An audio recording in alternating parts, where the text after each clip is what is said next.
കടലിൽ കാണാതായവര് അതില് 3 പേരെ ഇനിയും കണ്ടെത്തേണ്ടതായിട്ടാണ് ഇരിക്കുന്നത്. ഇവിടെ തിരുവനന്തപുരത്ത് അഞ്ചുതെങ്ങിലെ ഷിജിൻ, പുല്ലുവിളിയിലെ ജോൺ മത്യാസ്,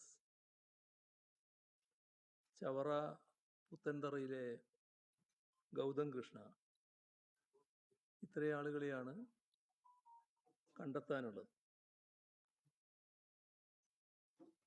ഈ മരണപ്പെട്ടവരുടെയും കണ്ടെത്താനുള്ളവരുടെയുമെല്ലാം കുടുംബങ്ങൾ അതീവ ദുഃഖത്തിലാണ്. അവരുടെ ദുഃഖത്തിൽ പങ്കുചേരുന്നു. മരണപ്പെട്ടവരുടെ കാര്യത്തിൽ അഗാധമായ അനുശോചനവും രേഖപ്പെടുത്തും. ഇതോടൊപ്പം കണ്ണൂരിൽ രക്ഷാപ്രവർത്തനത്തിനിടയിൽ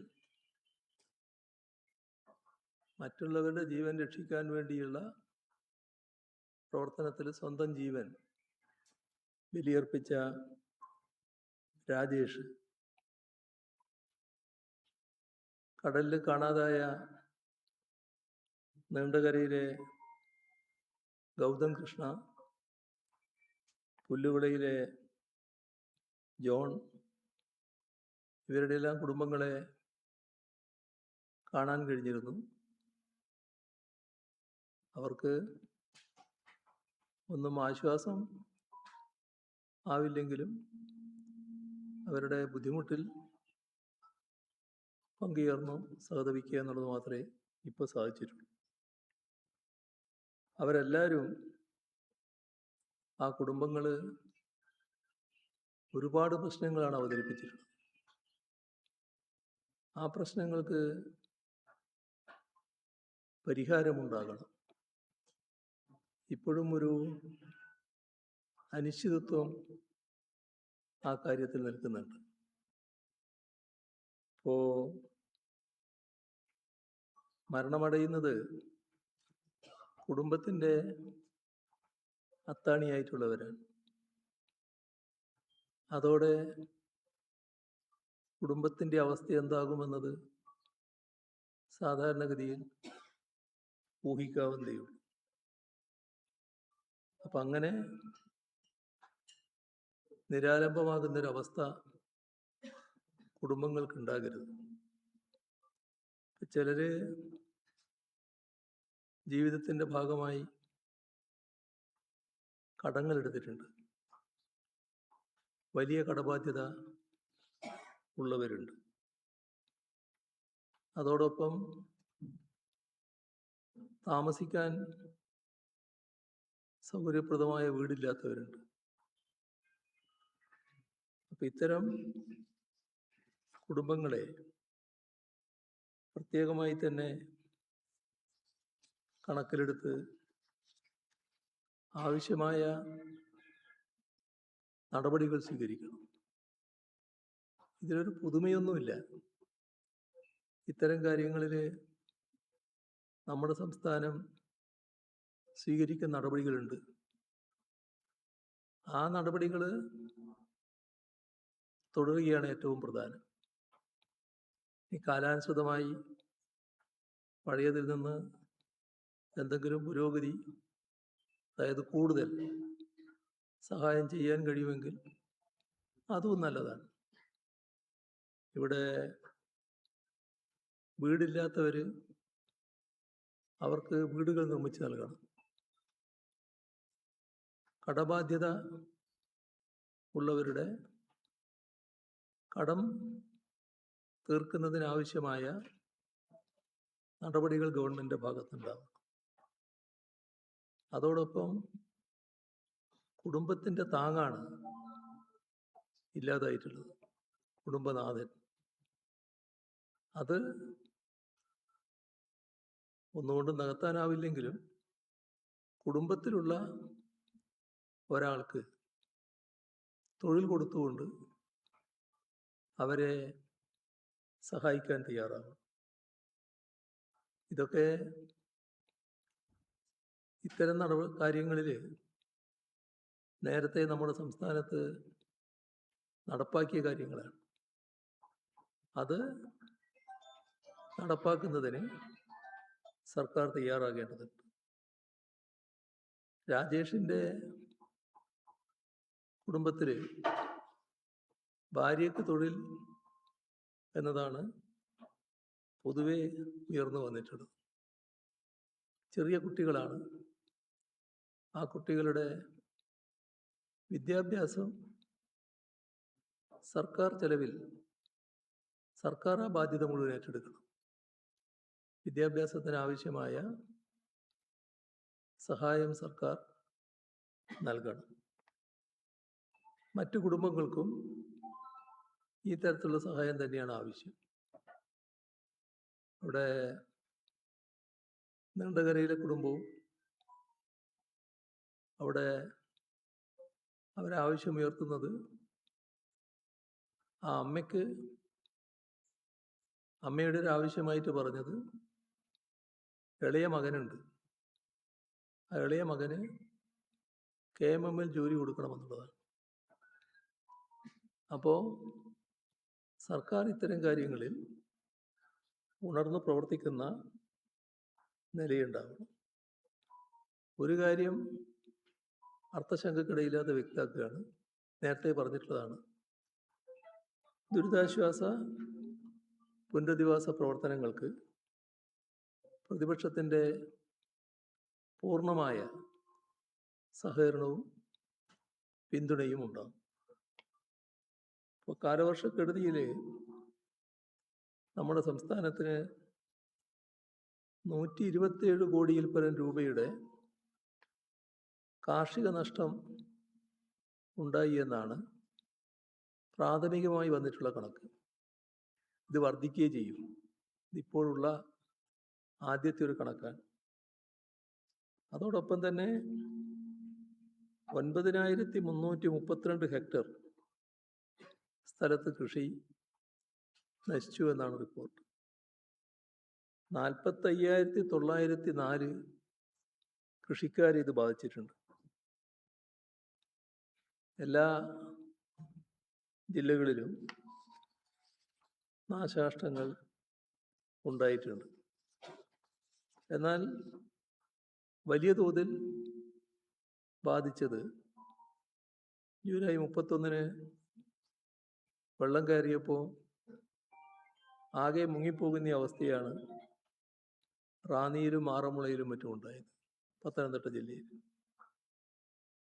റാന്നിയിൽ 500-ലധികം വ്യാപാര സ്ഥാപനങ്ങളിൽ, വീടുകളിൽ വെള്ളം കയറി. കോട്ടയം ജില്ലയിലും ചിലയിടങ്ങളിൽ വ്യാപകമായ രീതിയിൽ വെള്ളം കയറിയുള്ള നാശനഷ്ടങ്ങളുണ്ട്. ഇപ്പോൾ കോടിക്കണക്കിന് രൂപയുടെ നഷ്ടം, പ്രത്യേകിച്ച് ഓണക്കാലമായതുകൊണ്ട് ഓണത്തിന് വേണ്ടിയുള്ള സാധനങ്ങളൊക്കെ സംഭരിച്ചു വെച്ചതാണ്. അവിടെയാണ് ഒന്നും ചെയ്യാൻ പറ്റാതെ രാത്രി വെള്ളം കയറുന്ന അവസ്ഥയുണ്ടായത്. എല്ലാം നശിച്ചു പോകുന്ന നിലയാണ് വന്നിട്ടുള്ളത്. ഇപ്പോൾ പത്തനംതിട്ട, കോട്ടയം, ഇടുക്കി, ആലപ്പുഴ ഈ ജില്ലകളിലെ പ്രളയനില അതിരൂക്ഷമായിരുന്നു. കുട്ടനാട്ടിലും വലിയ നാശനഷ്ടങ്ങളാണ് വെള്ളക്കെട്ടുണ്ടാക്കിയത്. ഇപ്പോൾ കോട്ടയം ജില്ലയിൽ പൂഞ്ഞാറ്, അതുപോലെ ഇടുക്കിയിൽ കുടയത്തൂർ, പത്തനംതിട്ടയിൽ ചിറ്റാർ, കോന്നി, കൊക്കത്തോട് ഇവിടങ്ങളിലെല്ലാം ഉരുൾപൊട്ടലുമുണ്ടായി. കോട്ടയത്ത് തിക്കോയിലും വലിയ തോതിലുള്ള വെള്ളം കയറി നാശങ്ങൾ ഉണ്ടാക്കിയിട്ടുണ്ട്. അതുപോലെ തന്നെ തലനാട്ടിൽ കൂട്ടത്തോടെ 11ഓളം പശുക്കൾ മുങ്ങിച്ചാകുന്ന നിലയുണ്ടായിട്ടുണ്ട്. കണ്ണൂർ ചെറുപുഴയിൽ മണ്ണിടിച്ചിലുണ്ടായി. ആറളം ഫാമിലും വെള്ളം കയറി. ആലുവ ശിവരാത്രി മണപ്പുറം ക്ഷേത്രം പൂർണ്ണമായി തന്നെ വെള്ളം കയറുന്ന സ്ഥിതിയുണ്ടായി. മണ്ണിടിച്ചലിൽ പാൽച്ചുരവും താമരശ്ശേരി ചുരവും അടച്ചതുകൊണ്ട് ആ ഘട്ടത്തിൽ വയനാട് ജില്ല തന്നെ പൂർണ്ണമായി ഒറ്റപ്പെടുന്ന അവസ്ഥയുണ്ടായി. ഇതിലൊക്കെയുള്ളൊരു പ്രശ്നം കാലാവസ്ഥാ മുന്നറിയിപ്പ് അതിനനുസരിച്ച് മുൻകരുതലെടുക്കാൻ നമുക്ക് കഴിഞ്ഞില്ല എന്നുള്ളതാണ്. അതോടൊപ്പം വ്യാപകമായ വിമർശനമുയർന്നിട്ടുള്ളത് നമ്മൾ ഇത്തരം ഘട്ടങ്ങളിൽ ആളുകളെ ക്യാമ്പുകളിൽ താമസിപ്പിക്കുമല്ലോ, ആ ക്യാമ്പുകളിൽ സൗകര്യമൊരുക്കുന്നതിൽ വീഴ്ചയുണ്ടായി എന്നതാണ്. ഇത് ആശ്ചര്യകരമായൊരു കാര്യമാണ്. കാരണം നമ്മുടെ കേരളത്തിൽ ഇത്തരത്തിലുള്ള ദുരന്തങ്ങൾ ചില ഘട്ടങ്ങളിലൊക്കെ ഉണ്ടായിട്ടുണ്ട്. ആ ഘട്ടത്തിലെല്ലാം ഈ തരത്തിൽ പുനരധിവാസ പ്രവർത്തനങ്ങൾ, താൽക്കാലിക ക്യാമ്പുകൾ, ഇതൊക്കെ നമ്മുടെ നാട്ടിൽ നടന്നിട്ടുള്ളതാണ്. അപ്പോൾ നമ്മുടെ ഉദ്യോഗസ്ഥന്മാർക്കും ബന്ധപ്പെട്ട വകുപ്പുകൾക്കും സർക്കാരിനാകെയും എന്തൊക്കെയാണ് ഇത്തരം കാര്യങ്ങൾ ചെയ്യേണ്ടത് എന്നതിനെക്കുറിച്ച് നല്ല വ്യക്തതയുള്ളതാണ്. അങ്ങനെയുള്ളൊരു സംസ്ഥാനത്ത് എങ്ങനെയാണ് ഇത്തരത്തിലുള്ള അബദ്ധങ്ങളുണ്ടായത്, വലിയ തോതിലുള്ള വിമർശനങ്ങൾക്കിടയാക്കുന്ന കാര്യങ്ങളുണ്ടായത്? അത് പ്രത്യേകം പരിശോധിക്കേണ്ടതാണ്. ഇവിടെ ഇപ്പോൾ പെട്ടെന്ന് തന്നെ ഉണ്ടായ നാശനഷ്ടങ്ങൾ കണക്കാക്കി ആ നാശനഷ്ടങ്ങളുടെ പ്രത്യേകത വെച്ചുകൊണ്ടുള്ള നഷ്ടപരിഹാരം നൽകുന്നതിനുള്ള നടപടികൾ സർക്കാർ സ്വീകരിക്കേണ്ടതായിട്ടുണ്ട്. സർക്കാർ ബന്ധപ്പെട്ട വിവരങ്ങൾ ശേഖരിക്കുക, നാശത്തിൻ്റെ കണക്ക് റവന്യൂ ഡിപ്പാർട്ട്മെൻറ്റ് പെട്ടെന്ന് തന്നെ ലഭ്യമാക്കുക, ഇതാണ് സാധാരണഗതിയിൽ വേണ്ടത്. പക്ഷേ ഗുരുതരമായ വീഴ്ച ഈ കാര്യങ്ങളിലും സംഭവിച്ചിട്ടുണ്ട് എന്ന് കാണാതിരിക്കരുത്. അതിൽ റവന്യൂ വകുപ്പിനെ കുറിച്ച് തന്നെ വിമർശനങ്ങൾ ഉയരുന്നുണ്ട്. നമ്മുടെ സംസ്ഥാനത്ത് മത്സ്യത്തൊഴിലാളികൾക്ക് ആവശ്യമായ ജാഗ്രതാ മുന്നറിയിപ്പ് നൽകുക എന്നത് ഇത്തരം ഘട്ടങ്ങളിൽ ഏറ്റവും പ്രധാനമാണ്. ഇപ്പോൾ വരുന്ന ഒരു ആക്ഷേപം യാതൊരു മുന്നറിയിപ്പും ലഭിച്ചിരുന്നില്ല എന്നതാണ്. ഇവിടെ ജീവൻ നഷ്ടപ്പെട്ടതിനോടൊപ്പം തന്നെ കാണേണ്ടതാണ് മത്സ്യബന്ധന ഉപകരണങ്ങൾ വൻതോതിൽ നശിച്ചുപോയി എന്നുള്ളത്. അവിടെ കൊല്ലം ജില്ലയിൽ കണ്ടൊരു കാര്യം, ഒരു വള്ളം അവർ വീട് വിറ്റുണ്ടാക്കിയത്, ആ വള്ളമാണ് പൂർണ്ണമായും നശിച്ചു പോയത്. വലയും മറ്റു കാര്യങ്ങളും എല്ലാം നശിച്ചു. അപ്പോൾ ജീവസന്ധാരണത്തിന് വേണ്ടി സ്വീകരിച്ച വലിയ പ്രതീക്ഷയോടെ സ്വീകരിച്ച നടപടികൾ ആകെ തകർന്ന് നിസ്സഹായാവസ്ഥയിലാകുന്ന കുടുംബങ്ങൾ. അപ്പോൾ അതിനെല്ലാം അർഹമായ നഷ്ടപരിഹാരം നൽകാൻ കഴിയണം. അതിൽ സാങ്കേതികമായ പ്രശ്നങ്ങൾ അല്ല ഗൗരവമായി നോക്കേണ്ടത്. നഷ്ടപരിഹാരം നൽകേണ്ട കാര്യങ്ങൾക്ക് നഷ്ടപരിഹാരം നൽകുന്നതിന് മുൻതൂക്കം നൽകണം. ഇപ്പോൾ ഒരു പ്രശ്നം ഇന്നലെ പറഞ്ഞത്, ഞാൻ ആ വീട് സന്ദർശിച്ചപ്പോൾ പറഞ്ഞൊരു കാര്യമാണ്. അവരുടെ ബോട്ട് വാങ്ങി, പുതിയ വള്ളമാണ്. ആ പുതിയ വള്ളം സാധാരണഗതിയിൽ ഇൻഷൂർ ചെയ്യണം. ഇൻഷൂർ ചെയ്യുന്നതിനുള്ള നടപടികൾ ആരംഭിക്കുകയാണ്. ആ ആരംഭിക്കുന്നതിനിടയ്ക്ക് ഒരു കടലിൽ പോവുകയാണ്. അപ്പോൾ സാധാരണഗതിയിൽ ഇങ്ങനൊരു കാര്യം പ്രതീക്ഷിക്കുന്നില്ല. അപ്പോൾ ഇൻഷൂർ ചെയ്യാൻ കഴിയുന്നില്ല. അതിൻ്റെ സാങ്കേതികമായ മറ്റു ചില കാര്യങ്ങൾ പൂർത്തിയാക്കാൻ കഴിയാത്തത് കൊണ്ടാണ് ഇൻഷുറൻസ് ഇല്ലാത്തത്. ഇത്തരം കാര്യങ്ങളിൽ സർക്കാർ തന്നെ ചില അയവേറിയ സമീപനം സ്വീകരിക്കേണ്ടതായിട്ട് വരും.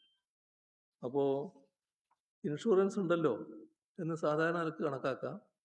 പക്ഷേ പ്രത്യേക സാഹചര്യത്തിൽ ഇൻഷുറൻസ് ഇല്ലാത്തത് കൊണ്ട് പ്രത്യേകമായ സഹായം സർക്കാർ നൽകുന്ന നില സ്വീകരിക്കണം.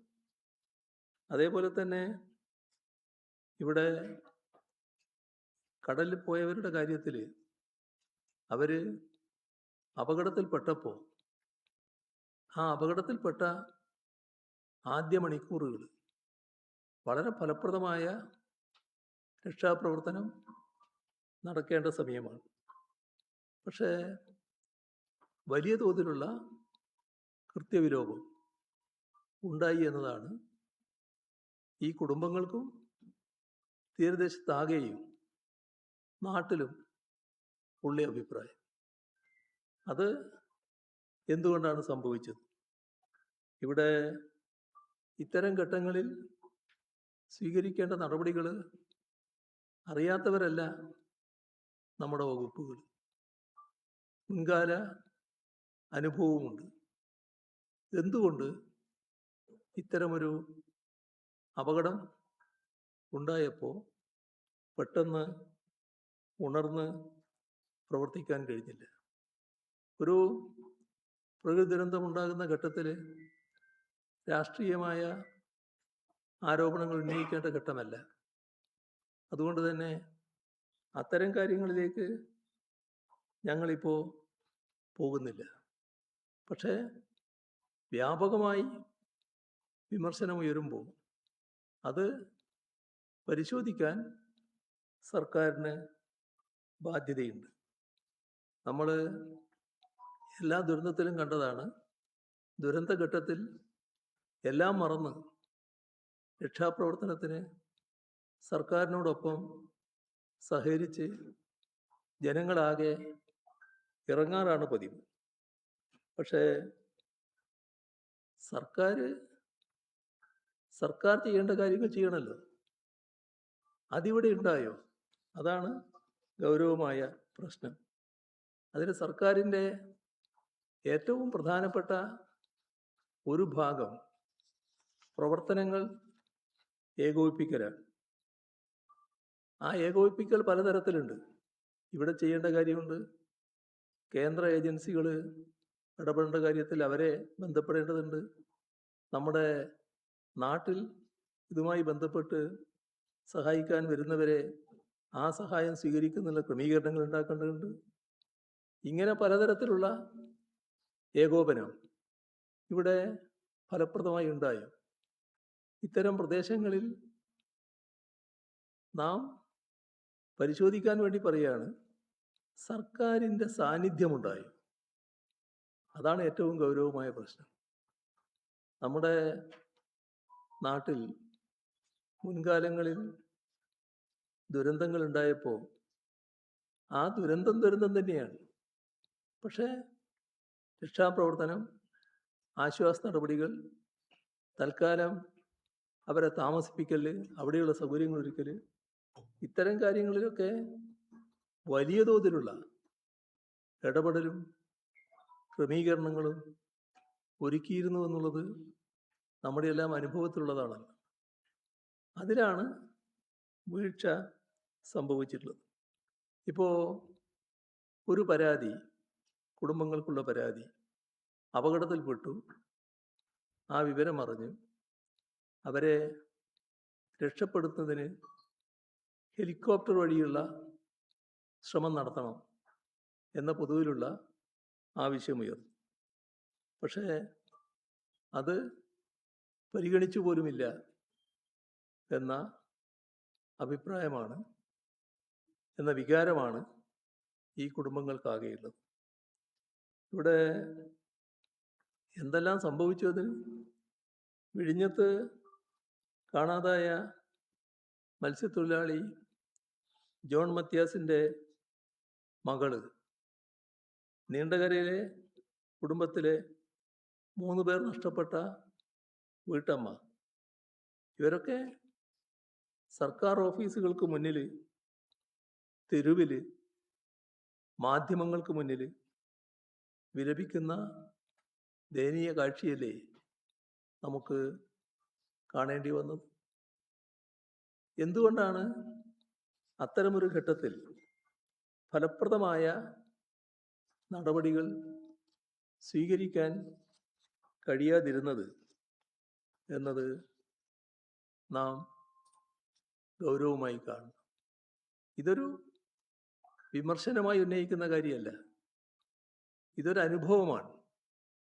നമ്മുടെ സംസ്ഥാനത്തുണ്ടായൊരു ദുരനുഭവം. ആ ദുരനുഭവം ആവർത്തിക്കരുത്. സർക്കാർ ഇത്തരം ഘട്ടങ്ങളിൽ ഉണർന്ന് പ്രവർത്തിക്കാൻ തയ്യാറാകണം.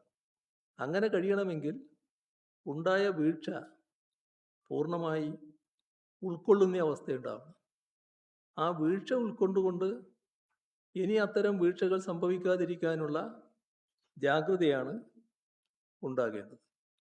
ഇവിടെ ശ്രദ്ധിക്കേണ്ട കാര്യം, ദിവസങ്ങൾ 10 ദിവസമൊക്കെ കഴിഞ്ഞിട്ട് സർക്കാരുമായി ബന്ധപ്പെട്ട ഒരു മന്ത്രിയും മറ്റും ഒരു സ്ഥലത്തെത്തിപ്പെടുക എന്ന് പറഞ്ഞാൽ അതുണ്ടാക്കുന്ന വികാരം എത്ര വലുതായിരിക്കും ആ കുടുംബത്തിന്.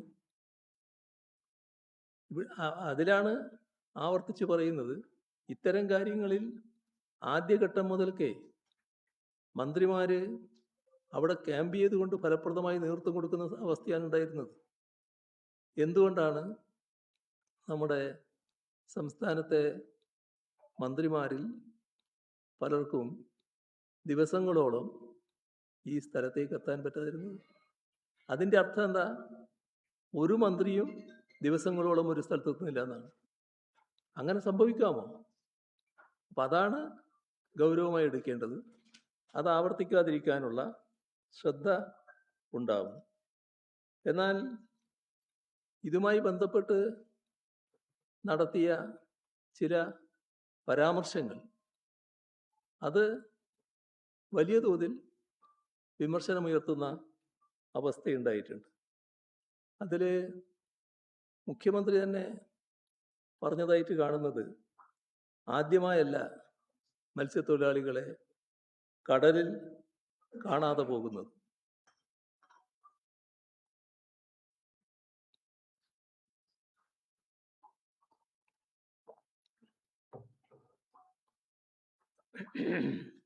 പിന്നെ അദ്ദേഹം പറഞ്ഞതായിട്ട് പുറത്ത് വന്നിട്ടുള്ള വാർത്ത, തീരപ്രദേശത്തെ ആളുകളെ അറിയാലോ എന്നോ മറ്റോ ഒരു പരാമർശം നടത്തിയതായിട്ടും പുറത്തു വന്നിട്ടുണ്ട്. ഇതൊക്കെ അതിവൈകാരികമായി പ്രതികരിക്കുന്ന അവസ്ഥയിലേക്ക് തീരപ്രദേശത്തെ ജനങ്ങളെ എത്തിച്ചിട്ടുണ്ട്. കാരണം ആ പ്രദേശത്തെ ജനങ്ങളെ ആകെ അവഹേളിക്കുന്ന ഒരു പ്രസ്താവനയാണ് എന്ന മട്ടിലാണ് ഈ ദുരന്തത്തിനിരയായ കുടുംബങ്ങളും അവിടെയുള്ള ജനങ്ങളും ഇതിനെ കാണുന്നത്. ഇവിടെ മറ്റൊരു കാര്യം ശ്രദ്ധിക്കേണ്ട കാര്യമാണ്, ഈ അപകടത്തിനിരയായ ജോൺ മത്യാസിൻ്റെ മകള് ജിജി സർക്കാരിൻ്റെ അനാസ്ഥക്കെതിരെ സംസാരിച്ചു. അവർ അനുഭവിക്കുന്ന വേദനയില്ലേ, ആ വേദനയുടെ ഭാഗമായിട്ട് ചിലപ്പോൾ പൊട്ടിത്തെറിച്ച് സംസാരിക്കുമല്ലോ, സാധാരണ നിലവിട്ടും സംസാരിക്കുമല്ലോ. പക്ഷേ അവരുന്നയിച്ച ന്യായമായ പ്രശ്നത്തിൻ്റെ മേലെ എങ്ങനെയാണ് പ്രതികരണം ഉണ്ടായത്? അവർക്ക് നേരെ UDF അനുകൂലികൾ ഭീകരമായ സൈബർ ആക്രമണമാണ് നടത്തിയത്. ഒരുതരം കൊട്ടേഷൻ സംഘം പോലെ ഇറങ്ങുകയാണ്. എന്നിട്ട് അവർക്കെതിരെ, അവരെല്ലാം നഷ്ടപ്പെട്ടു നിൽക്കുകയാണ്, അവർക്കെതിരെയാണ് വ്യാപകമായ സൈബർ ആക്രമണം നടത്തുന്നത്. ഈ സൈബർ ആക്രമണം സാധാരണഗതിയിൽ വലിയ കുറ്റമല്ലേ? ആ കുറ്റവാളികൾക്കെതിരെ എന്തെങ്കിലും നടപടിയെടുത്തോ? എന്തുകൊണ്ടാണ് നടപടിയെടുക്കാത്തത്? UDF അനുകൂലികളായവർ ചെയ്തതുകൊണ്ട് സർക്കാരിനെ സംരക്ഷിക്കാൻ വേണ്ടി ഇവർ ഇടപെട്ടു എന്നാണ്. ആ ധാരണയിൽ മറ്റ് നടപടികളിലേക്ക് കടന്നില്ല എന്നതാണ് വന്നിട്ടുള്ളത്. ഇവിടെ ഏറ്റവും പ്രധാനപ്പെട്ട പ്രശ്നം ഇതിൻ്റെ ആദ്യ മണിക്കൂറുകൾ, ആ ഘട്ടത്തിൽ ഉണ്ടായ നിസ്സംഗത തന്നെയാണ്. അടിയന്തര സാഹചര്യങ്ങൾ ഒരുപാട് നമുക്ക് നേരിടേണ്ടി വന്നിട്ടുണ്ട്. ആ ഘട്ടങ്ങളിലെല്ലാം വലിയ തോതിൽ സഹായം നമുക്ക് നമ്മുടേതല്ലാത്തവരിൽ നിന്ന് ലഭിച്ചിട്ടുണ്ട്. ഞാൻ ഉദ്ദേശിക്കുന്നത് നമ്മുടെ ഏജൻസികളല്ലാത്ത, എന്നാൽ കേന്ദ്ര ഏജൻസികൾ. ആ കേന്ദ്ര ഏജൻസികളുടെ സഹായം വിവിധ ഘട്ടങ്ങളിൽ നമ്മുടെ സംസ്ഥാനം സ്വീകരിച്ചിട്ടുണ്ട്. എൻ്റെ അനുഭവം പറയാൻ, ഇത്തരം അപകടങ്ങൾ ഉണ്ടാകുന്ന ഘട്ടത്തിൽ കേന്ദ്ര ഏജൻസികളെ ബന്ധപ്പെട്ടാൽ ഒരു പ്രയാസവുമില്ലാതെ അവർ സഹായിച്ചിട്ടുണ്ട് എല്ലാ ഘട്ടത്തിലും. പക്ഷേ ഇവിടെ എന്താ നമുക്ക് കേൾക്കാൻ കഴിഞ്ഞത്? BJPയുടെ സംസ്ഥാന അധ്യക്ഷൻ പറയാണ്, ഒരു മന്ത്രി എന്നെ ബന്ധപ്പെട്ടു, നിങ്ങൾ സഹായിക്കണം എന്ന് പറഞ്ഞു. അങ്ങനെ ഞാൻ ബന്ധപ്പെട്ടു. ആ ബന്ധപ്പെട്ടതിൻ്റെ ഭാഗമായി സഹായങ്ങൾ ചെയ്തിട്ടുണ്ട്. എന്താണിത്? നമ്മുടെ നാടിൻ്റെ അനുഭവത്തിൽ അങ്ങനൊരു വശമില്ല. ഇവിടെ ഏതെല്ലാമോ ദുരന്തങ്ങൾ ഉണ്ടായിട്ടുണ്ടല്ലോ. ഒരുപാട് ദുരന്തങ്ങൾ നമ്മൾ നേരിട്ടിട്ടുണ്ടല്ലോ. ആ ദുരന്തങ്ങൾ നേരിട്ട ഘട്ടത്തിലൊന്നും ഒരു രാഷ്ട്രീയ പാർട്ടിയുടെയും പ്രത്യേക സഹായം, ഏജൻസിയുടെ സഹായം ലഭ്യമാകുന്നതിന് വേണ്ടി തേടിയിട്ടില്ല. കേന്ദ്ര ഏജൻസിയെ നേരിട്ട് ബന്ധപ്പെടാം, സംസ്ഥാന ഗവൺമെൻറ് ബന്ധപ്പെടാം. സംസ്ഥാന ഗവൺമെൻറ് ബന്ധപ്പെട്ടാൽ നേവി അടക്കമുള്ള, ആർമി അടക്കമുള്ള ആളുകളുടെ സഹായം നമുക്ക് ലഭിച്ചിട്ടുണ്ട്. ഏത് ഘട്ടത്തിൽ? എന്തിനാണ് ഒരു മന്ത്രി BJPയുടെ സംസ്ഥാന അധ്യക്ഷനോട് അഭ്യർത്ഥിച്ചിട്ട് അവരുടെ ഇടപെടലിലൂടെ സഹായത്തിന് വേണ്ടി കാത്തത്? എന്തേ അതുവരെ ബന്ധപ്പെടാതിരുന്നത്? എന്തുകൊണ്ടാണ് ബന്ധപ്പെടുന്നതിൽ വീഴ്ചയുണ്ടായത്?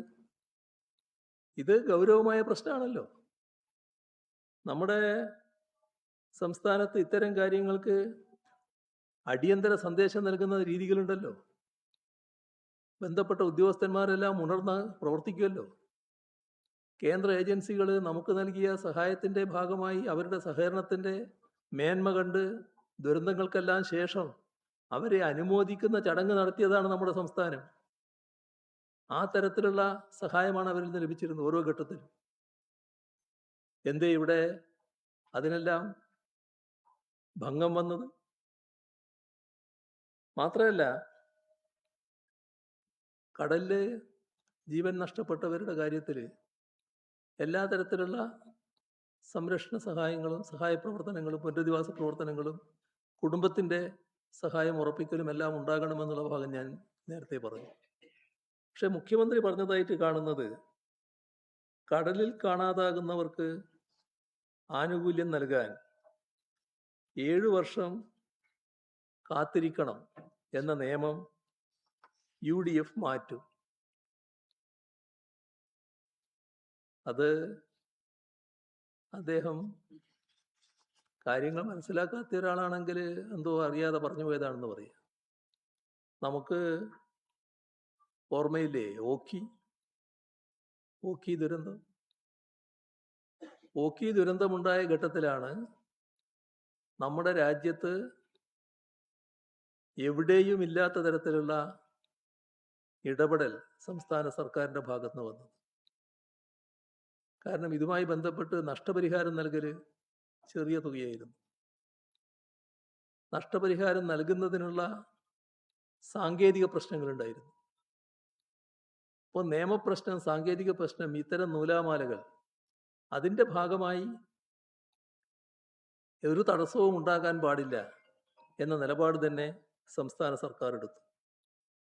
അതിൻ്റെ ഭാഗമായി ആ സമയത്ത് കണ്ടെത്താൻ കഴിഞ്ഞില്ല. എത്ര പേരെ? 33 പേര്. അവരടക്കം 142 മത്സ്യത്തൊഴിലാളികൾ. ആ കുടുംബങ്ങൾക്കാകെ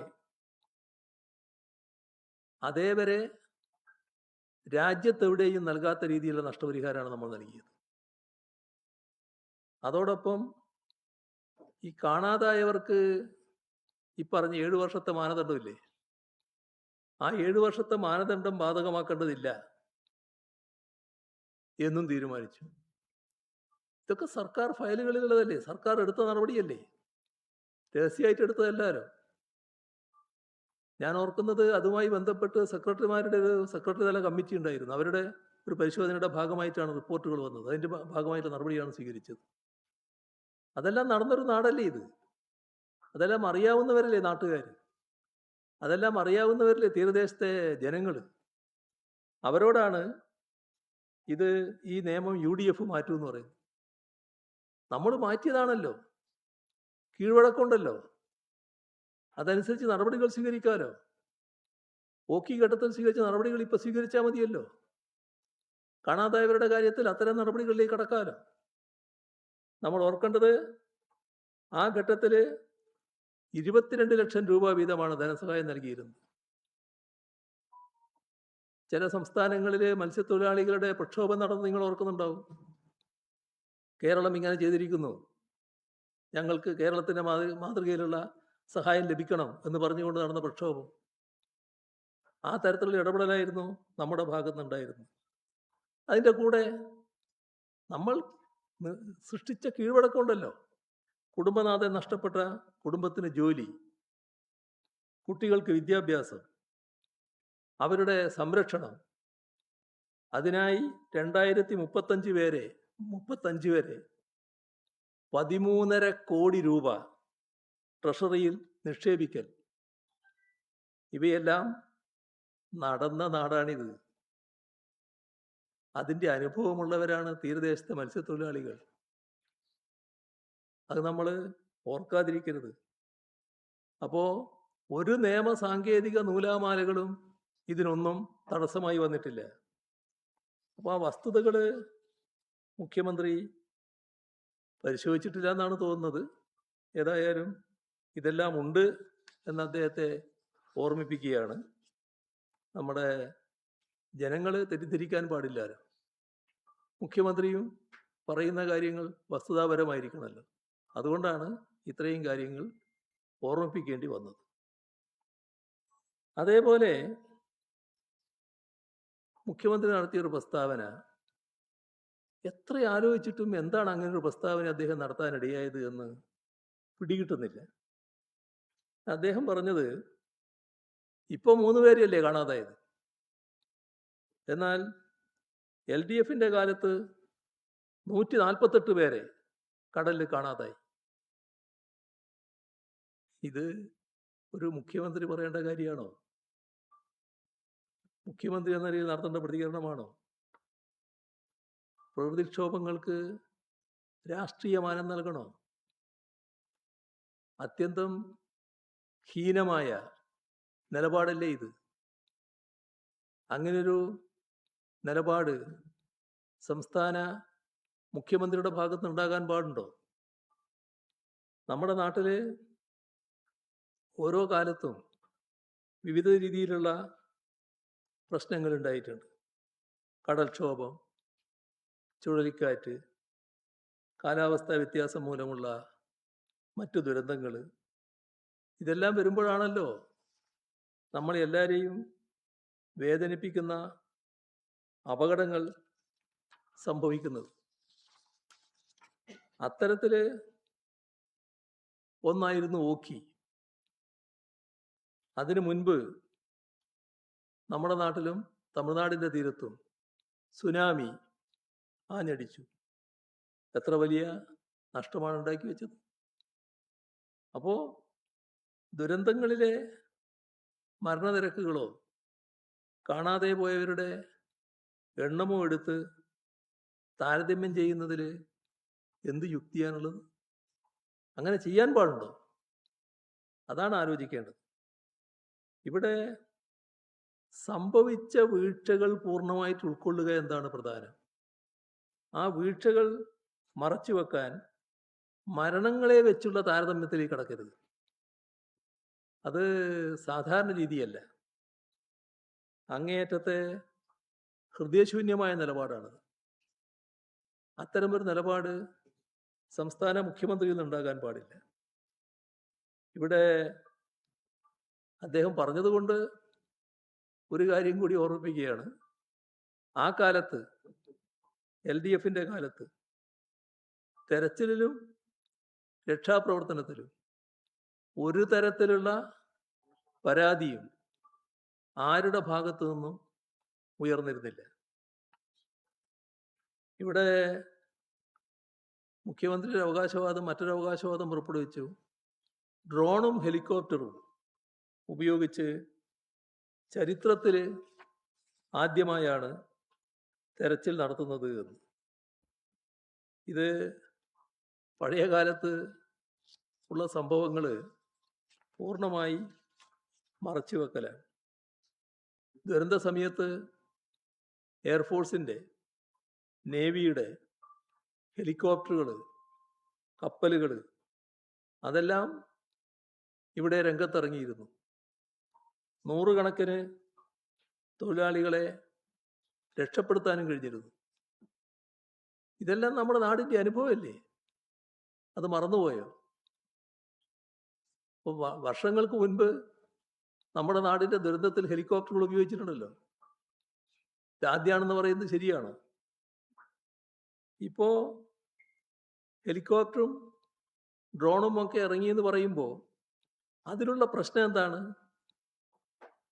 നമ്മൾ സാധാരണ പറയാറില്ലേ, റോഡ് ആക്സിഡൻറ്റിലൊക്കെ ഗോൾഡൻ അവറിനെ പറ്റി പറയാറില്ലേ?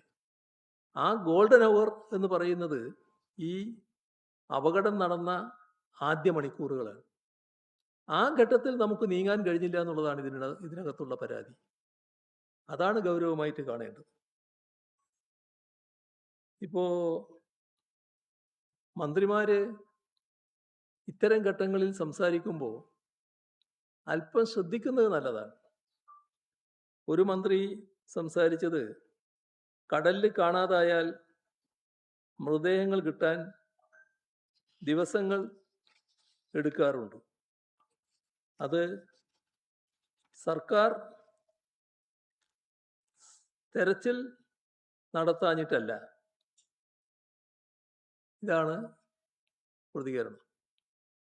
ഈ പ്രതികരണം എത്ര കണ്ട് മുറിവ് നമ്മുടെ ഈ ദുരന്തത്തിനിരയായ കുടുംബങ്ങൾക്ക് ഉണ്ടാക്കുമെന്നത് അദ്ദേഹം ഓർമ്മിച്ചില്ല എന്നാണ് തോന്നുന്നത്. ഏതായാലും ഇത്തരം കാര്യങ്ങളൊന്നും സാധാരണഗതിയിൽ പറയേണ്ട ഒരു ഘട്ടമല്ല ഇത്.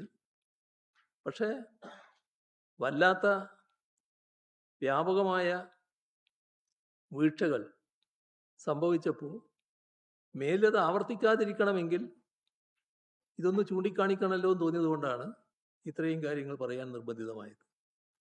ഒരു കാര്യം ഉറപ്പിച്ച് പറയാണ്, ദുരന്തത്തിനിരയായ മത്സ്യത്തൊഴിലാളി കുടുംബങ്ങളുടെ കണ്ണീരൊപ്പുന്നതിനാവശ്യമായ കാര്യക്ഷമമായ തെരച്ചിൽ നടത്താനുള്ള നടപടികൾ സർക്കാർ അടിയന്തരമായി സ്വീകരിക്കണം. അതോടൊപ്പം കുടുംബങ്ങൾക്ക് നേരത്തെ പറഞ്ഞ രീതിയിലുള്ള എല്ലാ സംരക്ഷണ നടപടികളും സർക്കാരിൻ്റെ ഭാഗത്ത് നിന്ന് ഉണ്ടാകണം. ഇതാണ് പൊതുവെ ഈ ഘട്ടത്തിൽ പറയാനുള്ള കാര്യം. ഞാൻ ഇത് സമയം കുറച്ചായി നിനക്കറിയാം, അതുകൊണ്ട് ദീർഘമായി പോകുന്നില്ല. ഒരു പ്രശ്നമുള്ളത്, നമ്മുടെ സംസ്ഥാനത്ത് ഭരണത്തിൻ്റെ ഏറ്റവും പ്രധാനപ്പെട്ട വിഭാഗമാണല്ലോ ഉദ്യോഗസ്ഥ വിഭാഗം. ഈ ഉദ്യോഗസ്ഥന്മാരുടെ ഇടയിൽ വലിയ തോതിലുള്ള അസ്വസ്ഥത, അസംതൃപ്തി രൂപം കൊള്ളുന്നു എന്നത് ഗൗരവമായി കാണേണ്ടതായിട്ടുണ്ട്. അത് ഭരണമാറ്റത്തിൻ്റെ മറവിൽ സർക്കാരും ഭരണാനുകൂല സംഘടനാ നേതാക്കളും രാഷ്ട്രീയ താൽപര്യാർത്ഥം മാനദണ്ഡങ്ങൾ പൂർണ്ണമായി ലംഘിച്ചുകൊണ്ടാണ് സ്ഥലമാറ്റം നടത്തുന്നത്. മാത്രമല്ല, വ്യത്യസ്ത രീതിയിലുള്ള പീഡനങ്ങൾ, ഭീഷണി ഇതെല്ലാം തുടരുകയാണ്. സർവീസ് മേഖലയാകെ കടുത്ത അസ്വസ്ഥത ഉണ്ടായിരിക്കുന്നു. ഇത്തരത്തിലുള്ള പ്രതികാര നടപടികളുടെ ഭാഗമായി പല ജീവനക്കാരും അതിന് ഇരകളാവുകയാണ്. അതിൻ്റെ ഭാഗമായി ജീവൻ പൊലിയുന്ന ദാരുണമായ സംഭവങ്ങളും ഉണ്ടായിട്ടുണ്ട്. ഇപ്പോൾ ചൊക്ലി ഫാമിലി ഹെൽത്ത് സെൻ്ററിലെ സി ദീപാലേഖ, അവർ പല സ്ഥലമാറ്റങ്ങൾക്ക് വിധേയായി എന്നാണ് പറയുന്നത്. സ്ഥലമാറ്റത്തെ തുടർന്ന് പലതരത്തിലുള്ള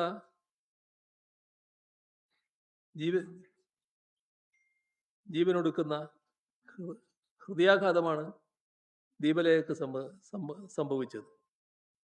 അവർ കുഴഞ്ഞു വീണ് മരണപ്പെടുന്ന അവസ്ഥയുണ്ടായി. മറ്റൊരു പരാതി ഇതിൻ്റെ കൂട്ടത്തിൽ വന്നത് കാസർഗോഡ് സീനിയർ ക്ലർക്ക് ആശാരത, അവർ ആത്മഹത്യ ചെയ്യുന്ന നിലയുണ്ടായി എന്നും ആക്ഷേപങ്ങൾ ഉയർന്നിട്ടുണ്ട്. പരിയാരം മെഡിക്കൽ കോളേജിലെ സീനിയർ ഡോക്ടറാണ് കെ വി രാധാമണി. ദശാബ്ദങ്ങളായിട്ട് ജോലി ചെയ്യുന്നവരാണ്. അവരെ രോഗികളുടെ മുന്നിൽ വെച്ച് ഒരു ഭരണാനുകൂല സംഘടന, NGO അസോസിയേഷൻ നേതാക്കളാണെന്നാണ് പറയുന്നത്, അവർ ഭീഷണിപ്പെടുത്തുന്നു. ഭീഷണിപ്പെടുത്തുക എന്ന് പറഞ്ഞാൽ കേൾക്കാൻ പറ്റാത്ത അറപ്പുളവാക്കുന്ന വാക്കുകളാണെന്നാണ് പറയുന്നത്. സാധാരണഗതിയിൽ അത്തരമൊരു അനുഭവമൊന്നും അവർക്കുണ്ടാവില്ലല്ലോ. അവർക്ക് ഹൃദയാഘാതം ഉണ്ടാകുന്നു. ഹോസ്പിറ്റലിൽ വെച്ച് തന്നെ ആയതുകൊണ്ട് അപ്പം തന്നെ അവിടെ അഡ്മിറ്റ് ചെയ്യാനുള്ള സൗകര്യം ഉണ്ടായി എന്നുള്ളത് മറ്റൊരു കാര്യം. പക്ഷേ എത്ര ഹീനമായാണ് പെരുമാറുന്നത്. കോഴിക്കോട് ജില്ലയിൽ ഒരു പോലീസ് ഉദ്യോഗസ്ഥൻ, കൊളത്തൂർ പുതുക്കുടി സുബിൻലാൽ, ഇത്തരം ക്രമവിരുദ്ധ സ്ഥലമാറ്റത്തിൽ മനംനൊന്നുകൊണ്ട് ജീവനൊടുക്കുന്ന അവസ്ഥയുണ്ടായി. ഇവിടെ നമ്മുടെ തിരുവനന്തപുരത്ത് നടന്നൊരു സംഭവം അതീവ വിചിത്രമായൊരു കാര്യമാണ്. തിരുവനന്തപുരം ഐരാണിമുട്ടം സാമൂഹ്യാരോഗ്യ കേന്ദ്രത്തിൽ സന്ദർശനം നടത്തിയ ആരോഗ്യമന്ത്രിയുടെ പ്രൈവറ്റ് സെക്രട്ടറി ഒരു സീനിയർ വനിതാ മെഡിക്കൽ ഓഫീസറോട് ഔമര്യാദയായി പെരുമാറി. ആരായി പ്രൈവറ്റ് സെക്രട്ടറി? നമ്മൾ കാണേണ്ടത്, ഞാൻ ആ സെക്രട്ടറി ആരെന്നല്ല ചോദിക്കുന്നത്, പ്രൈവറ്റ് സെക്രട്ടറി എന്ന സ്ഥാനം എന്താണെന്ന് മനസ്സിലാക്കാൻ തയ്യാറാകണം. പ്രൈവറ്റ് സെക്രട്ടറി ഈ ബന്ധപ്പെട്ട മന്ത്രിയുടെ പ്രൈവറ്റ് സെക്രട്ടറിയാണ്. അയാൾ മന്ത്രിയല്ല. മന്ത്രി പോകുന്നത് പോലെ പോയി സന്ദർശിക്കാനും പരിശോധിക്കാനും പ്രൈവറ്റ് സെക്രട്ടറിക്ക് അധികാരമില്ല, അവകാശമില്ല. ഈ കേരളത്തിൽ ഒരു ഘട്ടത്തിലും അത്തരം നടപടികൾ ഉണ്ടായിട്ടില്ല. ചെയ്യാൻ പാടില്ലാത്തൊരു കാര്യമാണ്. ഇവരെ സഹായിക്കുന്നവർ മനസ്സിലാക്കേണ്ട ഒരു കാര്യമുണ്ട് കേട്ടോ. സഹായിക്കുന്ന ധാരാളം ആളുകൾ നിങ്ങളുടെ കൂട്ടത്തിലുള്ളത് കൊണ്ട് ഞാൻ പറയാണ്, ഇത്തരം കാര്യങ്ങൾ സഹായിക്കാൻ നിൽക്കരുത്. നാടിൻ്റെ ഒരു ക്രമമുണ്ട്. ആ ക്രമം തെറ്റിച്ചു പോകുന്നതിനെ അത് ക്രമം തെറ്റിക്കലാണ് എന്ന് തന്നെ പറയാൻ തയ്യാറാവണം. അല്ലെങ്കിൽ നാളെ അത് ആപത്തുണ്ടാക്കും. നാം വിചാരിക്കാത്ത തരത്തിലുള്ള ആപത്തിലേക്ക് എത്തിക്കും. ഈ പ്രൈവറ്റ് സെക്രട്ടറി മന്ത്രിക്ക് പകരമായിട്ട് ഇടപെടേണ്ട ആളല്ല. മന്ത്രിയെ സഹായിക്കാൻ ആവശ്യമായ നടപടികളെയൊക്കെ സ്വീകരിക്കാം. പക്ഷേ ഒരു തരത്തിലും മന്ത്രിക്ക് പകരമായി സന്ദർശിക്കാനോ ഭരണ നടപടികൾ ഇടപെടാനോ പ്രൈവറ്റ് സെക്രട്ടറിക്ക് അധികാരമില്ലാത്തതാണ്. വകുപ്പ് മേധാവികളോ ഉയർന്ന ഉദ്യോഗസ്ഥരോ അവരാണ് സർക്കാർ ഓഫീസുകളിൽ ഇത്തരം പരിശോധനകൾ നടത്താറുള്ളത്. അപ്പോൾ ആരോഗ്യമന്ത്രിയേക്കാൾ മുകളിൽ താൻ എന്ന ഭാവത്തിലാണോ ഈ പ്രൈവറ്റ് സെക്രട്ടറി നിൽക്കുന്നത് എന്ന് പരിശോധിക്കുന്നത് നല്ലതാണ്. ഇവിടെ ഇത്തരം കാര്യങ്ങളിൽ ഒരു കുറിപ്പ് ഞാൻ എഴുതിയപ്പോൾ അതിൽ റവന്യൂ മന്ത്രി അതിനെതിരായി പ്രതികരിച്ചതായി കണ്ടു. അദ്ദേഹം പറയുന്നത് മെയ് 18 അധികാരത്തിൽ വന്ന സർക്കാരിന് മെയ് 12 നടന്ന ട്രാൻസ്ഫറിൽ എന്ത് ഉത്തരവാദിത്തമാണ് എന്നാണ് ചോദിക്കുന്നത്. അദ്ദേഹം മറന്നുപോകുന്ന കാര്യമുണ്ട്. ഞങ്ങൾ നിയമസഭയിൽ ഇക്കാര്യത്തിൽ അടിയന്തര പ്രമേയം അവതരിപ്പിച്ചിരുന്നു. അത് സഭാരേഖയിലുണ്ട്. നിയമസഭാ തെരഞ്ഞെടുപ്പ് ഫലം വന്ന ഉടൻ മെയ് 4 തന്നെ ഞങ്ങൾ രാജി സമർപ്പിച്ചു. തുടർന്ന് ഭരണമാറ്റം അത് മുതലെടുത്തുകൊണ്ട് ഭരണാനുകൂല സർവീസ് സംഘടനാ നേതാക്കൾ ലെറ്റർ പേഡുകളിൽ സ്ഥലം മാറ്റത്തിനുള്ള നിർദ്ദേശങ്ങൾ ഉന്നത ഉദ്യോഗസ്ഥർക്ക് നിയമവിരുദ്ധമായി നൽകുകയാണ്. ആ ലെറ്റർ പേഡിൽ തയ്യാറാക്കി നൽകുന്ന പട്ടികകൾ അതേപടി സൂചനയായി കാണിച്ചുകൊണ്ട് സ്ഥലം മാറ്റ ഉത്തരവുകൾ മെയ് 18 മുൻപ് ഇറങ്ങുകയാണ്. ഇത് ഉത്തരവിലുണ്ട്. ഇത് നമ്മുടെ സിവിൽ സർവീസിന്റെ ചരിത്രത്തിൽ ഒരു കാലത്തും ഇല്ലാത്തൊരു കാര്യമാണ്, കേട്ടുകേൾവിയില്ലാത്ത കാര്യമാണ്. അപ്പോൾ ഭരണത്തിന്റെ മറവിൽ ഭരണാനുകൂല അണികൾ നടത്തുന്ന ഇത്തരത്തിലുള്ള നിയമവിരുദ്ധ നടപടികൾക്ക് സർക്കാർ പിന്തുണ നൽകുകയാണ്. മന്ത്രിമാരും മുഖ്യമന്ത്രിയും അതിന് പിന്തുണ നൽകുകയാണ്. സർവീസ് അവകാശങ്ങൾക്കായി ശബ്ദമുയർത്തുന്ന ജീവനക്കാരും സംഘടനകളും അവരെയെല്ലാം പൊതുവേദികളിൽ അപഹസിക്കുകയും പരസ്യമായി ഭീഷണിപ്പെടുത്തുകയും ചെയ്യുന്ന സമീപനമാണ് മുഖ്യമന്ത്രി അടക്കം സ്വീകരിക്കുന്നത്. ട്രാൻസ്ഫറുകൾ പൊതു മാനദണ്ഡം അനുസരിച്ചാണ്. ഇനിയും ട്രാൻസ്ഫർ നടത്തും എന്ന് മാനദണ്ഡ വിരുദ്ധമായി ട്രാൻസ്ഫറുകൾ നടത്തുന്നൊരു സ്ഥലത്ത് മുഖ്യമന്ത്രി തന്നെ പറയുന്ന അവസ്ഥ വന്നാൽ പിന്നെ എവിടെയാ എത്തുക കാര്യങ്ങൾ? ഇത് ഭരണരംഗത്തെ തീർത്തും അസ്വസ്ഥമാക്കുന്ന ഒന്നാണ്. ഇപ്പോൾ സർക്കാർ ജീവനക്കാരുടെ ജീവനും ആത്മാഭിമാനത്തിനും വില കൽപ്പിക്കാത്ത ക്രമവിരുദ്ധമായ നിലപാടുകൾക്കെതിരെ ശക്തമായ പ്രതിഷേധമാണ് ഇന്ന് സംസ്ഥാനത്ത് ഉയർന്നു വരുന്നത്. സിവിൽ സർവീസിനെ ഈ ചുരുങ്ങിയ മാസങ്ങൾ കൊണ്ട് ഭരണകൂട ഭീകരതയുടെ കുരുതിക്കളമാക്കുകയാണ് സർക്കാർ ചെയ്തിട്ടുള്ളത്. ഇത്രയാണ് ആമുഖമായി പറയാനുള്ളത്.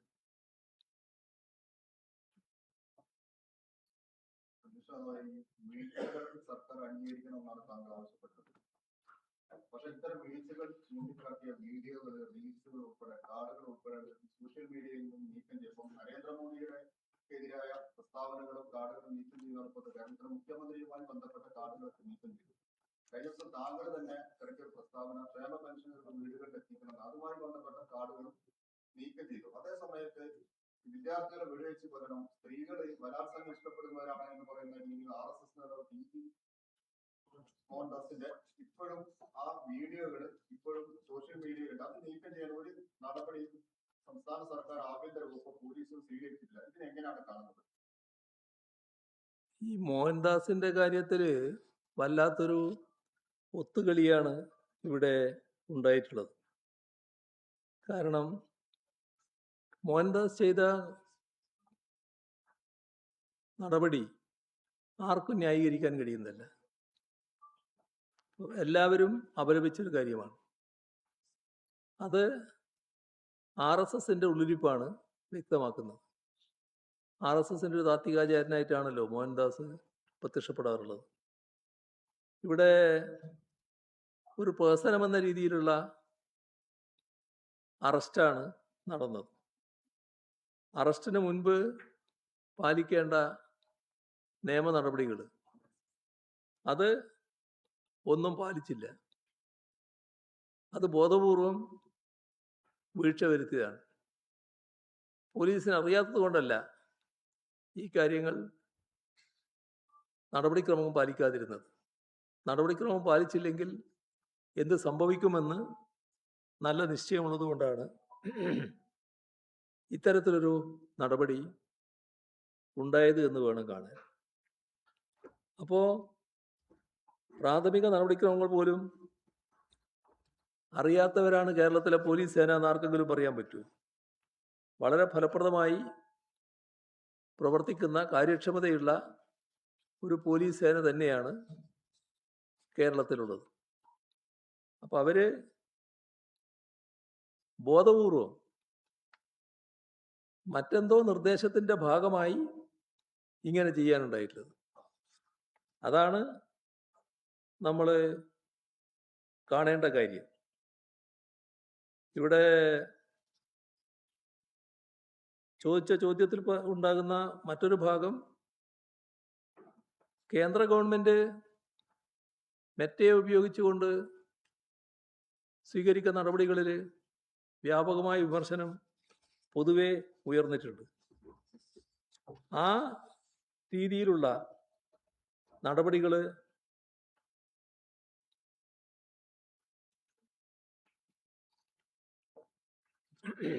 ഇവിടെയും വരുന്നു എന്ന് വേണം കാണാൻ.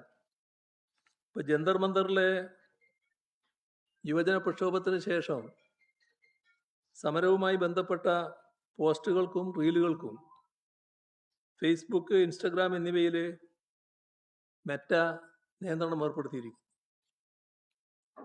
അപ്പോൾ കേന്ദ്ര സർക്കാരിൻ്റെ ആവശ്യപ്രകാരമാണ് ഇത്തരത്തിലൊരു സെൻസറിങ് നടപടി ഉണ്ടായിട്ടുള്ളത്. അപ്പോൾ അതേ പാതയിലാണ് UDF സർക്കാരും നീങ്ങുന്നത്. ഇവിടെ ഒരു പ്രശ്നം ഉയർന്നു വന്നത് തൂഫാൻ നടപടിയുടെ ഭാഗമായി ഒരാളെ അറസ്റ്റ് ചെയ്യപ്പെട്ടല്ലോ. ആ അറസ്റ്റ് ചെയ്യപ്പെട്ടയാള് മുഖ്യമന്ത്രിയുടെ സോഷ്യൽ മീഡിയ കോർഡിനേറ്റർ എന്ന് അവകാശപ്പെടാറുണ്ട് പോലും. അപ്പോൾ അദ്ദേഹമാണ് ഈ മയക്കുമരുന്ന് കേസിൽ അറസ്റ്റിലാവുന്നത്. അപ്പം ഇതുമായി ബന്ധപ്പെട്ട് എല്ലാ മാധ്യമങ്ങളും വാർത്തകൾ നല്ല നിലക്ക് നൽകുകയും സംപ്രേഷണം ചെയ്യുകയും ഒക്കെ ചെയ്തു. പക്ഷേ ഫേസ്ബുക്ക് ഉൾപ്പെടെയുള്ള സോഷ്യൽ മീഡിയ പ്ലാറ്റ്ഫോമുകളിൽ നിന്ന് ഈ വാർത്ത നീക്കം ചെയ്യപ്പെടുന്നതായിട്ട് വാർത്തകൾ വരികയാണ്. ഇപ്പോൾ ബി ജെ പി സർക്കാരിൻ്റെ പരോക്ഷമായ സഹായം ഇക്കാര്യത്തിൽ സർക്കാരിന് ലഭിക്കുന്നുണ്ട്, നമ്മുടെ സംസ്ഥാന സർക്കാരിന് ലഭിക്കുന്നുണ്ട്. ഇപ്പോൾ ലഹരിക്കെതിരെ തൂഫാൻ നല്ല രീതിയിലുള്ള പ്രവർത്തനവുമായി മുന്നോട്ട് പോകുന്നുവെന്ന് സർക്കാർ തന്നെ അവകാശപ്പെടുന്ന ഘട്ടത്തിലാണ് ഓപ്പറേഷൻ തൂഫാനിൽ നടന്ന അറസ്റ്റ് സർക്കാർ തന്നെ പൂഴ്ത്തിവെക്കുന്ന നിലയുണ്ടാകുന്നത്. ഇപ്പോൾ വസ്തുതാപരമായ ഒരു വാർത്ത അത് നീക്കം ചെയ്യിക്കാൻ സാധാരണഗതിയിൽ നിയമപരമായി കഴിയില്ല. അപ്പോൾ സംസ്ഥാന സർക്കാരിൻ്റെ ഇടപെടൽ കൊണ്ട് മാത്രമാണ് ഇത്തരമൊരു നീക്കം ചെയ്യൽ സംഭവിച്ചിട്ടുള്ളത്. ഇപ്പോൾ സെൻസർഷിപ്പ് ആ രീതിയിൽ ഏർപ്പെടുത്തുന്നത് തീർത്തും ഏകാധിപത്യപരമായ കാര്യമാണ്. അതിനോട് ഒരു തരത്തിലും യോജിക്കാനാവില്ല.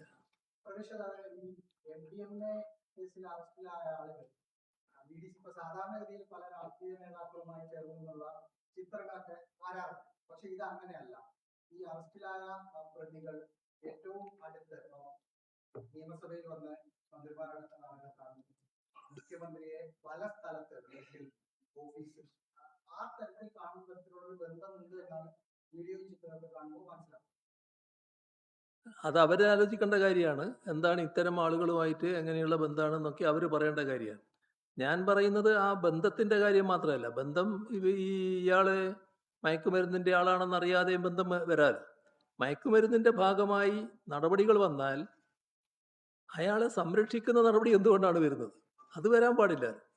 ആ നടപടികൾ നിയമപരമായിട്ട് നടക്കണമല്ലോ. നിയമപരമായിട്ട് നടപടികൾ തുടരുന്നതിന് തടസ്സം ഉണ്ടാക്കരുതല്ലോ.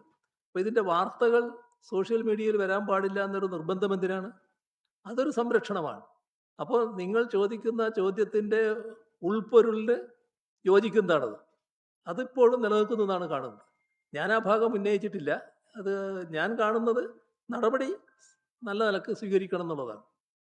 അവരാരും യൂത്ത് കോൺഗ്രസിന്റെ ഭാഗമേ അല്ല എന്ന കാര്യമാണ് മന്ത്രി ജനീഷ് എന്ന് പറയുന്നത്. അവര് സ്വന്തം നിലയ്ക്ക് യൂത്ത് രൂപീകരിച്ചു, യൂത്ത് കോൺഗ്രസ് യാതൊരു ബന്ധമില്ലെന്ന് പറയുന്നത്. നല്ലത്. അങ്ങനെയാണെങ്കിൽ ഇത് ചെയ്യാൻ പാടില്ലല്ലോ. നിങ്ങൾ യൂത്ത് കോൺഗ്രസിന്റെ ഭാഗമല്ല എന്ന് യൂത്ത് കോൺഗ്രസ് പറയുന്നുണ്ടെങ്കിൽ നല്ലത്. പക്ഷെ എന്തുകൊണ്ട് സംരക്ഷണത്തിന് തയ്യാറായി? എന്തുകൊണ്ട് ഈ വാർത്ത ഈ സോഷ്യൽ മീഡിയയിൽ വരാൻ പാടില്ല എന്ന നിലപാടെടുത്തു? അതല്ലേ പ്രധാനം. യൂത്ത് കോൺഗ്രസിൽ ഉണ്ടായിരുന്നു എന്നാണല്ലോ അത് വ്യക്തമാക്കുന്നത്. ഇത്തരം ഒരു നടപടി ഉണ്ടായാൽ പുറത്താക്കാതെ പറ്റുമോ? പിന്നെ യൂത്ത് കോൺഗ്രസ് അല്ല എന്ന് പറഞ്ഞാൽ പുറത്താക്കിയതിന്റെ ശേഷം യൂത്ത് കോൺഗ്രസ് അല്ല എന്ന് പറയാം.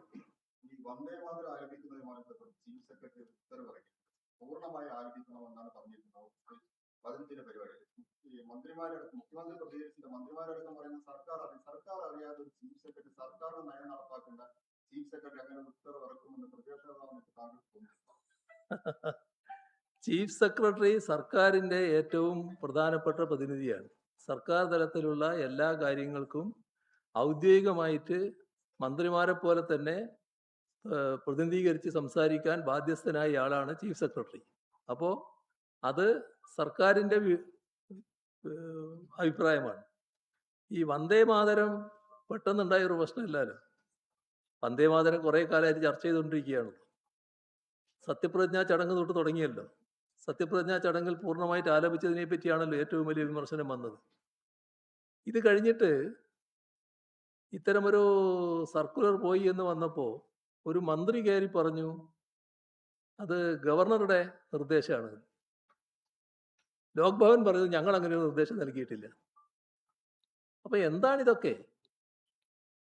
ഇത്രയും ഗൗരവമായ ഒരു പ്രശ്നത്തിൽ കോൺഗ്രസിന്റെ നിലപാടിൽ നിന്ന് വ്യത്യസ്തമായ ഒരു നിലപാട്, ഈ രാഷ്ട്രം പൊതുവിൽ അംഗീകരിച്ച നിലപാടിൽ നിന്ന് വ്യത്യസ്തമായൊരു നിലപാട് എന്തുകൊണ്ട് ഒരു കോൺഗ്രസ് മുഖ്യമന്ത്രിയുള്ള സംസ്ഥാനത്ത് നടക്കുന്നു? അതല്ലേ പ്രശ്നം. അപ്പൊ അതിനോട് യോജിക്കാൻ കഴിയില്ല, അംഗീകരിക്കാൻ കഴിയില്ല. കേരളത്തിൽ കൊണ്ടുവരുന്നതിനെ ബന്ധപ്പെട്ട് കഴിഞ്ഞ സർക്കാർ വലിയ പ്രഖ്യാപനം നടത്തിയിരുന്നു. അതിൽ വലിയ തട്ടിപ്പ് നടന്നിട്ടുണ്ട്. റിപ്പോർട്ട് മുഖ്യമന്ത്രിക്ക് ലഭിച്ചിട്ടുണ്ട്. അന്നത്തെ മുഖ്യമന്ത്രിയും അന്നത്തെ ചീഫ് സെക്രട്ടറിയും അന്നത്തെ കായിക മന്ത്രിക്കും ഇതിൽ പങ്കുണ്ട്. പൂർണ്ണമായും നടപടികൾ ലംഘിച്ചുള്ള ഒരു നീക്കമാണ് നടന്നതെന്നാണ് റിപ്പോർട്ടിൽ പറയുന്നത്. മെസ്സി നമ്മുടെ ലോകത്തിന്റെ മുന്നിലുള്ള ഒരു കായിക പ്രേമികളുടെയും എല്ലാവരുടെയും ഒരു നല്ല മനസ്സോടെ കാണുന്നൊരു വ്യക്തിയാണല്ലോ അദ്ദേഹം. നല്ല രീതിയിൽ കേരളത്തിൽ അദ്ദേഹത്തിന് ആരാധകരെ പോലെ തന്നെയുള്ള ആളുകളുണ്ട്. എല്ലാവർക്കും അറിയാലോ. അത് നമുക്ക് നല്ലൊരു സ്പോർട്സ് സംസ്കാരമാണല്ലോ കേരളത്തിലുള്ളത്. ഒരു ഘട്ടത്തിൽ മെസ്സിയുടെ സന്ദർശനവുമായി ബന്ധപ്പെട്ട ചില പ്രശ്നങ്ങൾ ഇവിടെ ഉണ്ടായിരുന്നുള്ളത് വസ്തുതയാണ്. അതിൻ്റെ ഭാഗമായി ആ ടീം അവർക്ക് വരുന്നതിനാവശ്യമായ നടപടികൾ സ്വീകരിക്കുന്നതിൽ ചില നടപടികൾ ഉണ്ടായി എന്നതും നമ്മൾക്കെല്ലാം അറിയാവുന്ന കാര്യമാണ്. ആ കാര്യത്തിൽ അന്ന് കാര്യങ്ങൾ കൈകാര്യം ചെയ്ത മന്ത്രി എന്ന നിലക്ക് ശ്രീ അബ്ദുറഹ്മാൻ തന്നെ കാര്യങ്ങൾ വ്യക്തമാക്കിയിട്ടുണ്ട്. അതിനകത്ത് ഈ പറയുന്ന തരത്തിലുള്ള ഒരു പ്രശ്നവും അടങ്ങിയിട്ടില്ല. വരണമെന്ന് പൊതുവിൽ നാട് ആഗ്രഹിച്ചിരുന്നു. വരുന്നതിനെ നമ്മൾ സ്വാഗതം ചെയ്തിരുന്നു. പക്ഷെ അവർക്ക് അവരുടേതായ കാരണങ്ങളാൽ വരാൻ പറ്റിയില്ല എന്നുള്ളതാണ് പിന്നീട് സംഭവിച്ചത്. അതിൻ്റെ മേലെ എന്തന്വേഷണം നടത്താനാണെന്ന് അന്വേഷിച്ചാലേ പറയാൻ പറ്റൂ.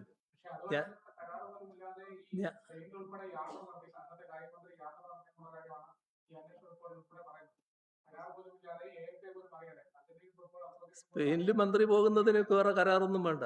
മന്ത്രിക്ക് സ്പെയിനിൽ പോകുന്നതിന് കരാറൊന്നും ആവശ്യമില്ല. അതെ, കരാർ എന്ന് പറയുന്നത് എന്താണ്? ഗവൺമെന്റുമായിട്ടല്ലല്ലോ ഇത്തരം നടപടികൾ. അതെല്ലാം മന്ത്രി തന്നെ പറയല്ലോ. മന്ത്രി തന്നെ കാര്യങ്ങൾ അന്നത്തെ മന്ത്രി കാര്യങ്ങൾ വിശദീകരിച്ചിട്ടുണ്ടല്ലോ. ഇപ്പോൾ നമ്മൾ ഈ നാട്ടിലാകെ ഇങ്ങനെ വല്ലാതെ പ്രശ്നങ്ങളൊക്കെ ഉണ്ടാകുമ്പോൾ അത് കുറച്ചൊരു വിഷമം ഉണ്ടാക്കുന്ന കാര്യമാണല്ലോ. അപ്പോൾ ഒന്നിരിക്കട്ടെ, ഒന്ന് ഇങ്ങോട്ട് തിരിച്ചും എന്നൊരു ആലോചന ഉണ്ടാവും. അതും അവരെൻ്റെ വഴിക്ക് വരട്ടെ, അതുകൊണ്ട് സാരമൊന്നുമില്ല. അതൊന്നും ഞങ്ങളെ അധികം ബാധിക്കുന്ന കാര്യമല്ല. ഇനി അവർക്കെന്താ അന്വേഷിക്കേണ്ടതെന്ന് വെച്ചാൽ അന്വേഷിക്കട്ടെ. കഴിഞ്ഞ സർക്കാർ തെരഞ്ഞെടുത്തതിലും മാനദണ്ഡങ്ങൾ ലംഘിച്ചു. സ്പോൺസർക്ക് സാമ്പത്തിക ലാഭം ഉണ്ടാക്കുന്ന രീതിയിൽ കല്ലൂർ സ്റ്റോഡിയം വിട്ടുകൊടുത്തു, നികുതി ഇളവ് കൊടുത്തു, അങ്ങനെ കുറെ കാര്യങ്ങൾ പറയും. മുഖ്യമന്ത്രി ചേർന്ന് യോഗം ചേർന്ന് ഒരുപാട് കാര്യങ്ങൾ കൂടി പറയുന്നുണ്ടായിരുന്നു. അല്ല, സ്റ്റേഡിയം ഇദ്ദേഹം വന്നാലാണ്. ഇദ്ദേഹം വന്നാലുള്ള നടപടികൾക്കായിട്ട് സ്റ്റേഡിയം കൊടുക്കാൻ വേണ്ടി തീരുമാനിച്ചു എന്നുള്ളത് ശരിയാണ്. ആ വരുന്നതിനാവശ്യമായ നടപടികൾ അവിടെ സ്വീകരിക്കേണ്ടതുണ്ടായിരുന്നു. അപ്പോൾ അന്താരാഷ്ട്ര തലത്തിലുള്ള സ്റ്റേഡിയമായിട്ട് മാറണ്ടേ? നമ്മൾ അന്താരാഷ്ട്ര സ്റ്റേഡിയം ആണെങ്കിലും അതിനുള്ള അറ്റകുറ്റപ്പണികൾ നടക്കണ്ടേ? അതുപോലുള്ള കാര്യങ്ങൾക്ക് ആവശ്യമായ നടപടികൾ ആരംഭിച്ചിരുന്നു. അത്രയേ ഉള്ളൂ.